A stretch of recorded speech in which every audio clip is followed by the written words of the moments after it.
Hi everyone, welcome back to our channel. నేను మీ త్రివేణి. ఈరోజు చాలా డేస్ తర్వాత మళ్ళీ అయితే మేము ముందుకైతే వచ్చేసాను. ఇక్కడ వచ్చేసి నేను నా డైలీ హెయిర్ కేర్ అంటే నేను నైట్ టైమ్ హెయిర్ ఆయిల్ అయితే ఎలా అప్లై చేసుకుంటానైతే మీకు చూపించబోతున్నాను. మన సబ్స్క్రైబర్స్లో కొంతమంది అయితే అడిగారండి, మీరు హెయిర్ ఆయిలింగ్ చేసిన వీడియోని అయితే చేయమని. అలానే నైట్ టైము ఎప్పుడైనా హెయిర్కి ఆయిల్ అప్లై చేసినా కూడా వీడియో అయితే అప్లోడ్ చేయమని అయితే అడిగారు. ఇప్పుడు ఆల్రెడీ టైం వచ్చేసి నైట్ 10 అవుతుంది. మార్నింగ్ వచ్చేసి నేను హెడ్ బాత్ చేసిన తర్వాత నేను ఆల్మోస్ట్ డే మొత్తం అయితే ఉంచుకున్నాను. కాకపోతే నైట్ అయితే మాత్రం కంపల్సరీగా హెయిర్కి అయితే ఆయిల్ అయితే అప్లై చేసేస్తాను.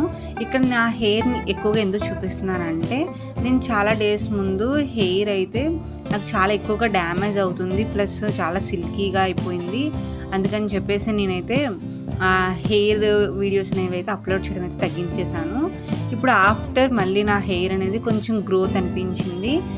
దానికి ఏంటి రిజల్ట్ ఎలా చేంజ్ అయిందంటే, నేను ఒక హెయిర్ ఆయిల్ని అయితే ఇంట్లోనే అయితే ప్రిపేర్ చేసుకున్నాను. అది నాకు చాలా బాగా నచ్చింది. ఇదైతే నేను ఫ్లాక్స్ సీడ్స్ని అలానే బ్రింగ్రాజ్ అలాగా చాలా ఐటమ్స్ని అయితే వేసి, మెంతులు, మళ్ళీ కరివేపాకు, నెక్స్ట్ వచ్చేసి చాలా వాటిని అయితే యూజ్ చేశాను. నేను మీకు ఏమైనా ఇంట్రెస్ట్ ఉండి ఏమి యూజ్ చేశాను అని అయితే కావాలనుకుంటే కామెంట్ సెక్షన్లో కామెంట్ చేస్తే నెక్స్ట్ టైం అవన్నీ కూడా నేను నెక్స్ట్ టైం ఆయిల్ ప్రిపేర్ చేసేటప్పుడు కంపల్సరీగా వీడిని అయితే షూట్ చేస్తానండి. ఇప్పుడు వచ్చేసి నా హెయిర్ కొంచెం హెల్తీగా ప్లస్ కొంచెం థిక్గా కూడా ఉంది, లాంగ్ కూడా కొద్దిగా ఇంక్రీజ్ అయింది. కాబట్టి నేను ఇప్పుడైతే వీడియోని అయితే చేయడం అయితే స్టార్ట్ చేశాను మళ్ళీ హెయిర్స్ మీద. ఈరోజు వచ్చేసి నేను హెయిర్ ఆయిలింగ్ అయితే చేయడం అయితే చూపిస్తున్నాను. మీకు ఆల్రెడీ ముందు చూపించినట్టు నేను ఏ ఆయిల్ని అయితే ఇంట్లో ప్రిపేర్ చేసుకున్నాను దాన్ని అయితే ఈ కప్లోకి అయితే వేసుకున్నాను. నాకు ఎంత ఆయిల్ కావాలో అంత. ఇక్కడ యాక్చువల్గా వచ్చేసి నైట్ టైం కదా, నా ఫేస్ కొంచెం డల్గా కనిపిస్తుంది అని చెప్పేసి బ్యూటీ క్యామ్ని అయితే ఆన్ చేశాను. అది కూడా నాకు దెబ్బేసేసిందిలేండి. ఇక్కడ వచ్చేసి హెయిర్ అంతా కూడా నేను ముందు కోమ్ చేసుకుంటున్నాను. ఎందుకంటే ఆఫ్టర్ మనం హెయిర్కి ఆయిల్ అప్లై చేసిన వెంటనే అయితే హెయిర్ అయితే కోమ్ చేయకూడదు. అందులోనే నైట్ టైం నేను ఆయిల్ అప్లై చేస్తాను కాబట్టి తర్వాత మనం వెంటనే హెయిర్ కోమ్ చేసిన కొంచెం సెన్సిటివ్గా అయిపోయి మనకి హెయిర్ ఫాల్ అనేది ఎక్కువగా అవుతుంది. మనకి హెయిర్ ఫాల్ ఎప్పుడైనా తక్కువగా ఉండాలంటే హెయిర్కి ఆయిల్ అప్లై చేసిన వెంటనే ఎక్కువగా కోమ్ చేయకూడదు. మనం ఏమైనా కోమ్ చేసుకోవాలనుకున్నా కూడా ముందుగానే చిక్కులు అనేవి తీసేసుకొని ఆ తర్వాత హెయిర్కి ఆయిల్ అప్లై చేసుకుంటే మనకి హెయిర్ మొత్తం కూడా చక్కగా అయితే అబ్జర్వ్ అయిపోతుంది.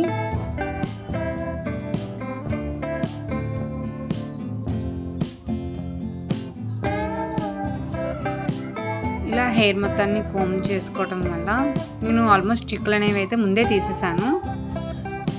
తీసిన తర్వాత మళ్ళీ హెయిర్ అనేది స్టైల్ చేసుకొని ఆఫ్టర్ మళ్ళీ నేను అది రిమూవ్ చేసిన తర్వాత హెయిర్ అనేది కొంచెం చిక్కులు పట్టింది. అందుకని నేను అలా పైన అయితే తీసేస్తున్నాను. మనం చిక్కులు అనేవి కొద్దిగా పెద్ద కోమ్ అంటే పెద్ద పళ్ళు దువ్విన ఉంటుంది కదా, దాన్ని యూజ్ చేసి హెయిర్ కోమ్ చేయటం వల్ల మనకి చిక్కులు అనేవి తొందరగా అయితే ఊడిపోతాయి. మనం చిన్న కోమ్ని అయితే యూజ్ చేయకూడదు. కానీ ఇక్కడ నాకు అవైలబుల్గా ఉన్నది, పైగా ఎక్కువగా లేవు కదా చిక్కులు అని చెప్పేసి సింపుల్గా అయితే అలాగైతే యూజ్ చేశాను. చూసారు కదా, ఇక్కడ నేను వీడియోని అయితే బ్యూటీ క్యామ్లోనే రన్ చేద్దామంటే దాని యొక్క కెపాసిటీ అనేది అయిపోయింది అని అనగానే ఇంక నేను దాన్ని తీసేసి నార్మల్ క్యామ్లోకి అయితే వస్తాను. ఇందులో వచ్చేసి నా యొక్క కెమెరా కూడా కరెక్ట్గా అయితే అవ్వలేదు. చూసారు కదా, రూము డల్ అయిపోయింది, నా ఫేస్ మరీ డల్గా అయితే అయిపోయింది. ఏంటి డిఫరెన్స్ అంటే ఆ బ్యూటీ క్యామా లేదంటే నార్మల్ అంటే నార్మల్ ఫేస్ని మీరు ఎప్పుడు చూస్తున్నదే, దానికి పైగా నేను ఎక్కువగా మేకప్ చేసి నైట్ టైం వీడియో చేయాలి అనే అంత ఇంట్రెస్ట్ అనిపించలేదు. ఎందుకంటే న్యాచురల్గా ఉండడం బెటర్. కొద్దిగా ఏమైనా కొద్దిగా లుక్ బాగుండాలంటే ఇలా క్యామ్ యూస్ చేస్తే బాగుంటుంది కదా అని చెప్పి అలా అయితే యూస్ చేసినా అది కూడా నాకు పర్ఫెక్ట్గా సెట్ అవ్వలేదు. ఎందుకంటే ఆ క్యామ్ కెపాసిటీ అనేది వీడియో మనం చేసే లెంత్కి అంత లెంత్ అయితే అది రాదు. అందుకని చెప్పేసి నేను నార్మల్ క్యామ్ని యూజ్ చేస్తే అది కూడా ఇలా డల్గా అయితే వచ్చేసింది. కాకపోతే మన సబ్స్క్రైబర్స్ ఎప్పటి నుంచి అడుగుతున్నారు, నేను చాలా రోజుల నుంచి హెయిర్ ఆయిల్ వీడియోస్ కానీ హెయిర్ స్టైల్ వీడియోస్ కానీ హెయిర్ స్టైల్స్ కానీ ఏమి చేయడం అనేది అయితే చాలా వరకు స్టాప్ చేసేసాను. కాబట్టి ఓకే మన సబ్స్క్రైబర్ కోసం అనేసి కంపల్సరీగా ఈరోజు వీడియో ఎలా అయినా అప్లోడ్ చేయాలని చెప్పేసి ఈ వీడియోని అయితే చేస్తున్నానండి. ఇప్పుడైతే నేను ఏఐలో అయితే నేను యూజ్ చేస్తానని చెప్పాను. దాంట్లోని కాటన్ అయితే వేసేసి ఆ కాటన్తో నేను స్కాల్ప్ మొత్తానికి కూడా హెయిర్ ఆయిల్ అయితే అప్లై చేస్తున్నాను. నేను అప్లై చేసినప్పుడు కొంచెం రబ్ చేస్తూ అప్లై చేయడం వల్ల ఏమవుతుందంటే మనకి రూట్స్కి చక్కగా అబ్జర్వ్ అవ్వడమే కాకుండా మనకి హెయిర్ గ్రోత్ అనేది కూడా ఇంక్రీజ్ అవుతుంది. ఇప్పుడైతే నేను ఇలా లేయర్గా తీసుకుంటూ హెయిర్ మొత్తానికి కూడా నేను ఇలా రూట్స్కి అయితే అప్లై చేస్తున్నాను. నాకు చాలా డేస్ ముందు అయితే నాకు హెయిర్ ఫాల్ అనేది చాలా ఎక్కువ ఉంది. ఆఫ్టర్ నాకు ఏమైనా హెయిర్ వీడియోస్ చేయాలన్నా కూడా హెయిర్ డ్యామేజ్ ఎక్కువగా అవడం వల్ల నాకు వీడియోస్ చేయడానికి అంత ఇంట్రెస్ట్గా అనిపించలేదు. ఎందుకంటే హెయిర్ ఫాల్ అవుతూ నేను ఇంకా వీడియోస్ చేస్తే ఏమవుతుందంటే హెయిర్ ఇంకా అసలు లాస్ అవుతామని చెప్పేసి నేను కొద్దిగా వీడియోస్ అనేవి అయితే చాలా తగ్గించేశాను. ఇప్పటికీ ఆఫ్టర్ లాంగ్ టైం దగ్గర 1 or 2 months తర్వాత మళ్ళీ ఇప్పుడు హెయిర్ ఆయిలింగ్ కానీ హెయిర్ స్టైల్స్ కానీ కొన్నిసార్లు అయితే నేనైతే అప్పుడప్పుడు చేస్తే అయితే మీకు పెడుతున్నాను కదా. మీరు అయితే చాలామంది మీ వీడియోస్ మిస్ అవుతున్నామని అయితే చెప్పారు. Thank you so much. ఎందుకంటే నా వీడియోస్ని కూడా మిస్ అవుతున్నాం అన్న వాళ్ళు ఓకే ఉన్నారు అన్న ఫీలింగ్ అయితే అనిపించింది. ఇప్పుడు వచ్చేసి నేను హెయిర్ మొత్తానికి కూడా ఇలా ఆయిల్ అయితే అప్లై చేసుకున్న తర్వాత మిగిలిన హెయిర్కి కూడా నేను ఆయిల్ అయితే అప్లై చేసుకుంటున్నాను.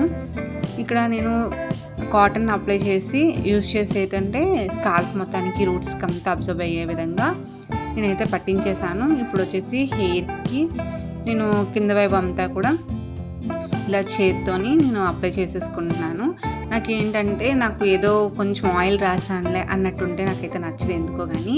ఎందుకంటే పిల్లలతోని లేదంటే ఇంట్లో వర్క్స్తోని మనకి ఏంటంటే మట్టికి హెయిర్ చెదిరినట్టు లేదంటే అది కొద్దిగా డిస్టర్బెన్స్గా ఉన్నట్టు ఉంటే మనకి అంత బాగా అనిపించదు కదా. అదే ఆయిల్ చక్కగా అప్లై చేసుకొని మనం జడ వేసినట్టయితే అది మార్నింగ్ నుండి ఈవినింగ్ వరకు ఇంకా చెక్కు చెదరకుండా అలాగే నీట్గా అయితే ఉంటుంది.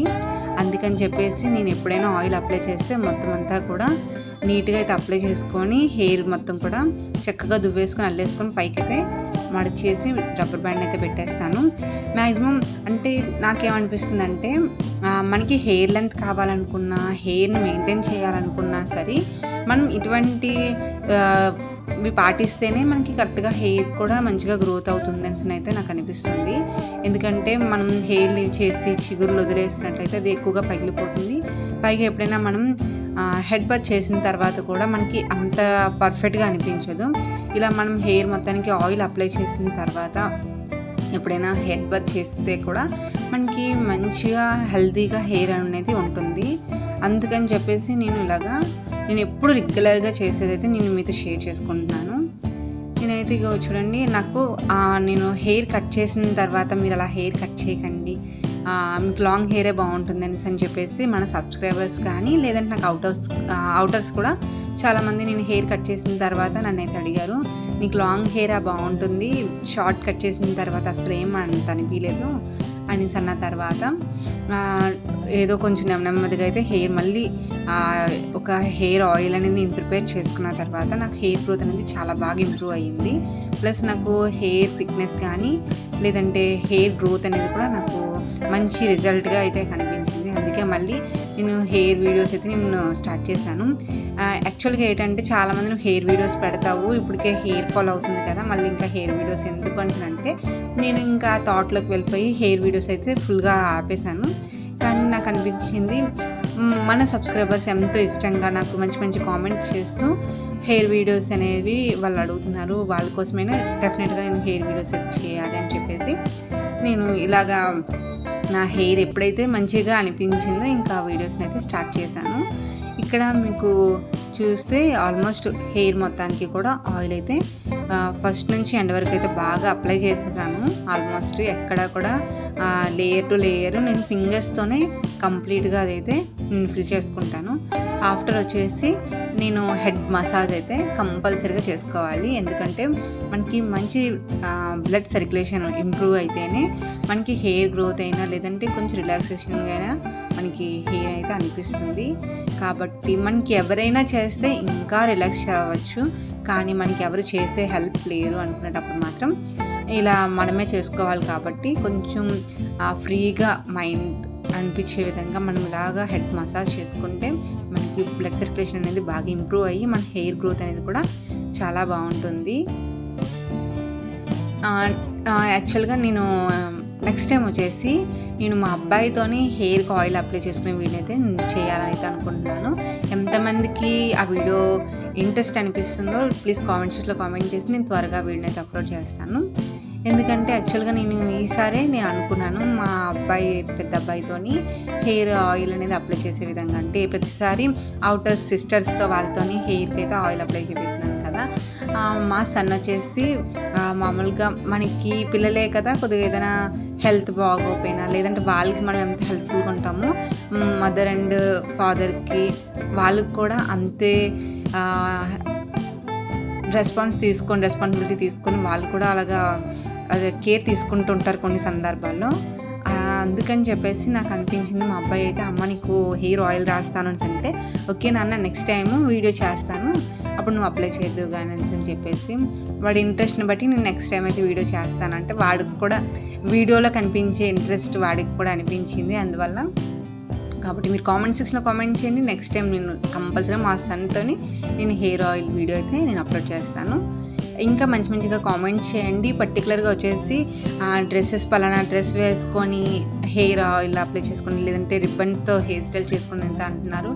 నాకైతే పర్టికులర్ డ్రెస్సెస్ అయితే నాకు అంతగా అంటే రెగ్యులర్గా నేను యూజ్ చేసుకున్న డ్రెస్సెస్తోని నాకున్న టైంలోని మీరు అడిగే వీడియోస్ని అప్పటికప్పుడైతే నేను తీసి అప్లోడ్ చేస్తాను. కానీ పర్టికులర్ డ్రెస్సెస్ కానీ పర్టికులర్ శారీస్ కానీ కట్టుకోమన్నప్పుడు నాకు అంత టైం అయితే ఉండదు. ఎందుకంటే పిల్లలు అనేవాళ్ళు చిన్నవాళ్ళు కదా, నాకు ఉండే వర్క్స్తోని నేను చేసుకోవడానికి కూడా కొద్దిగా కష్టం అనిపిస్తుంది. ఇక్కడ నా హెయిర్ ఏంటి లాక్కుంటుంది అని అనుకుంటున్నారా? నా హెయిర్ అనేది నాకు చాలా బాగా అనిపించింది ఆఫ్టర్ నేను నా హెయిర్ ఆయిల్ యూజ్ చేసిన తర్వాత. అందుకని చెప్పేసి నాకు కొద్దిగా స్ట్రాంగ్గా అనిపించింది, ప్లస్ మంచి గ్రోత్గా కూడా అనిపించింది. అందుకని మీకు ఒక ఎక్స్ప్రెషన్ అయితే మేము ఇచ్చాను అనమాట. చూశాను కదా, ఇక్కడ హెయిర్ మొత్తానికి ఆయిల్ అప్లై చేసేసుకున్నాను, హెడ్ మసాజ్ చేసేసుకున్నాను.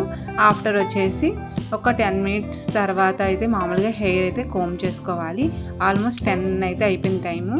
ఇంకా పిల్లల్ని పడుకోబెట్టాలి, నేను పడుకోవాలని చెప్పేసి ఇప్పుడు నాట్ వేసి పక్కన కాసేపు నుంచి అంత టైం లేదని చెప్పేసి నేనేం చేస్తున్నానంటే ఇంకా పైన అంటే మనకి మరి జింపు జుట్టులాగా వదిలేసుకోకుండా పైన కోమ్ చేసేసుకొని, అంటే మనకి మొత్తం అంతా ఇంకా మనకి అంత చిక్కులు అయితే ఉండదు, కాకపోతే పైన అయితే మనం దువ్వుకొని మనం పడుకొని పోతే మనకి ఫ్రీగా అనిపిస్తుంది. ఇంకా ఫేస్ మీదకి కట్టర్ అయితే ఇంకా హెయిర్ అయితే ఏం పడకుండా ఉంటుంది.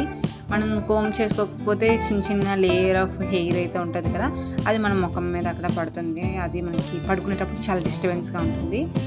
కాబట్టి నేను ఎంత నైట్ అయినా ఎంత లేట్ అయినా కూడా కంపల్సరీగా హెయిర్కి ఆయిల్ లేకుండా అయితే నేను పడుకోను. నెక్స్ట్ డే మళ్ళీ డ్రై హెయిర్ కావాలంటే మళ్ళీ నెక్స్ట్ డే హెడ్ బాత్ చేస్తాను తప్ప నేను ఆయిల్ రాయకుండా అయితే మాత్రం నేను నా హెయిర్ అయితే ఉంచాను. ఆల్మోస్ట్ నా హెయిర్ ఫాల్ అయినా లేదంటే మా మమ్మీ ఎక్కువ ఏమంటారంటే మనకి హెయిర్ ఫాల్ అయినా లేదంటే ఏమైనా కూడా మనం తీసుకునే కేర్ అనేది ఎప్పుడూ ఒకేలా ఉంటేనే అది ఊడినా మళ్ళీ మనకి రీగ్రోత్ అయితే అవుతుందని అంటారు. కాబట్టి నేను కంపల్సరీగా హెయిర్కి ఆయిల్ అనేది డెఫినెట్గా అప్లై చేసేస్తాను. ప్లస్ నేను నెక్స్ట్ డే మళ్ళీ హెయిర్ అనేది ఫ్రెష్గా ఉండాలంటే మళ్ళీ హెడ్ బాత్ అయితే చేస్తాను. కాబట్టి మీలో ఎంతమంది ఈ యొక్క ఫాలో అయితే అవుతారో, అంటే బిఫోర్ డే హెడ్ బాత్ చేసి నెక్స్ట్ డే కూడా మళ్ళీ డ్రై హెయిర్ కావాలనుకుంటే నైట్కి ఆయిల్ అప్లై చేసుకొని మళ్ళీ హెడ్ బాత్ చేస్తాను అనేది కామెంట్ చేయండి. ఇప్పుడైతే నేను చిక్కులు అయితే తీయలేదు, పైన కోమ్ చేసుకొని ఇలా చివరి వరకు అయితే అల్లేసుకుంటున్నాను. నేను ఎండ్కి వచ్చినప్పుడు కూడా నేను హెయిర్ అయితే వదిలేను. చాలామంది ఏంటంటే ఎండింగ్కి వచ్చినప్పుడు చివరి వరకు అల్లేసి అక్కడ అలా వదిలేస్తారు, ఇంకా రబ్బర్ బ్యాండ్ గట్రా ఏం పెట్టరు. కొంతమంది అయితే ఆ పైకి చిన్న రబ్బర్ బ్యాండ్ పెట్టేస్తారు, హెయిర్ అంతా కింద లీవ్ చేసేస్తారు. దానివల్ల ఏంటంటే మనకి అక్కడ ఆయిల్ అయితే అప్లై చేస్తాం కదా, అది మళ్ళీ మనకి అంటుకుంటుంది. లేదు అనుకుంటే అదంతా తొందరగా డ్రై అయిపోయే ఛాన్స్ ఉంటుంది. అందుకని చెప్పేసి దాన్ని ఫోల్డ్ చేసి పైన పెట్టేస్తే మనకి చిగుళ్ళు అనేవి ఆయిలీగా ఉంటాయి, ప్లస్ అక్కడ పగుళ్ళు కూడా తొందరగా ఏర్పడవు. అందుకని నేను ఈ టెక్నిక్ని అయితే యూజ్ చేస్తాను. అలానే కాకపోయినా కూడా మనకి చిక్కులు అనేవి కూడా ఆఫ్టర్ హెడ్ బాత్ తర్వాత ఎక్కువగా ఉండకూడదంటే ఇలా హెయిర్కి ఆయిల్ అప్లై చేసుకున్న తర్వాత మనం ఇప్పుడైతే హెయిర్ అయితే చిక్కులు అయితే తీయలేదు కదా, మనం ఎప్పుడైనా హెడ్ బాత్ చేసేటప్పుడు మనకి చిక్కులు ఎక్కువగా ఉండకూడదు అనుకుంటే మాత్రం ముందే చిక్కులు తీసుకొని హెడ్ బాత్ చేసుకోండి, మనకి ఎక్కువ చిక్కులు అయితే ఉండవు. అలా కాకపోయినా మీరు నైట్ టైము ఇలా హెడ్కి అంతా ఆయిల్ అప్లై చేసేసుకొని కోమ్ చేసుకొని ఆ తర్వాత మీరు ఇలాగా జడ వేసుకున్నా కూడా నెక్స్ట్ డే మార్నింగ్కి చాలా ఫ్రీగా అయితే ఉంటుంది. ఇప్పుడైతే నేను ఇంకా పడుకుని పోవడమే. చూసారు కదా, ఈ వీడియో మీకు ఎలా అనిపించిందో కామెంట్స్లో కామెంట్ చేయండి. వీడియో లైక్ షేర్ ఉంటుంది సబ్స్క్రైబ్. ఇంకా మంచిగా కామెంట్స్ చేస్తే నేను మంచి వీడియోస్ అయితే మీ ముందుకు వచ్చేసాను. అంతవరకు టేక్ కేర్, బాయ్ బాయ్.